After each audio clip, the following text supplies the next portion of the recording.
আসসালামু আলাইকুম রহমতুল্লাহ। সম্মানিত হাজির ও সামিঈন, ইদানিং কিছু বাতিল ফিরকার লোকেরা নূরে মুজাসসাম হাবিবুল্লাহ হুজুর পাক সাল্লাল্লাহু আলাইহি ওয়াসাল্লাম ওনাকে নিরক্ষর বা তিনি পড়তে ও লিখতে পারতেন না এ কথা প্রমাণ করার জন্য কুকুরের মতো উঠে পড়ে লেগে গেছে। তারা সিরাতে ইবনে ইসহাক রহমতুল্লাহি আলাইহি ওনার একটি রিওয়ায়াত দিয়ে দলিল পেশ করে থাকে। দলিলটি হচ্ছে হযরত জিবরাইল আলাইহিস সালাম তিনি যখন নূরে মুজাসসাম হাবিবুল্লাহ হুজুর পাক সাল্লাল্লাহু আলাইহি ওয়াসাল্লাম ওনাকে বললেন, ইকরা, আপনি পড়ুন। তিনি উত্তরে বললেন, মা আকরা, আমি কি পড়ব? তারা এই বাক্যটির অর্থ করে, আমি পড়তে জানি না। নাউজুবিল্লাহ। হাস্যকর বিষয়। এর জবাবে বলতে হয়, দাদু ভাই, বাক্যটির শুরুতে মা যে হরফটি আছে তা মূলত মায়ে নফি নয়, বরং সেটি হচ্ছে মায়ে ইস্তিফাম, অর্থাৎ প্রশ্নবোধক, যা অনেক কিতাবে বর্ণিত হয়েছে।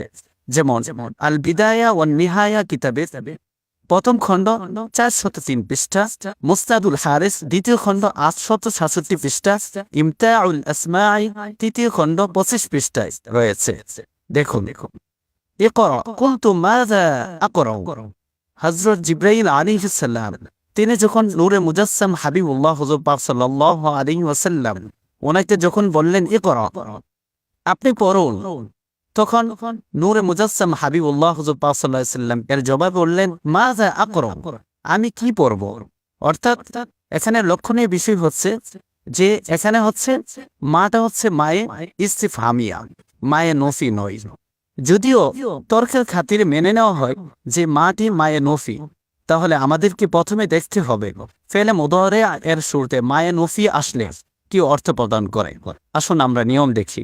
মাআনিন নাহবি কিতাবের ৪র্থ খণ্ড ১৯১ পৃষ্ঠায় উল্লেখ আছে, ওয়া ইযা দাখালাত আলাল ফিআলিল মুদারি'i খাল্লাসাতহু লিল হাল ইনদাল জুমহুর। অর্থাৎ জুমহুর উলামায়ে কেরামদের নিকট মা যখন ফেলে মুদারে এর শুরুতে আসে তখন সেটি শুধুমাত্র ফেলে মুদারেকে বর্তমানের জন্য নফি করে।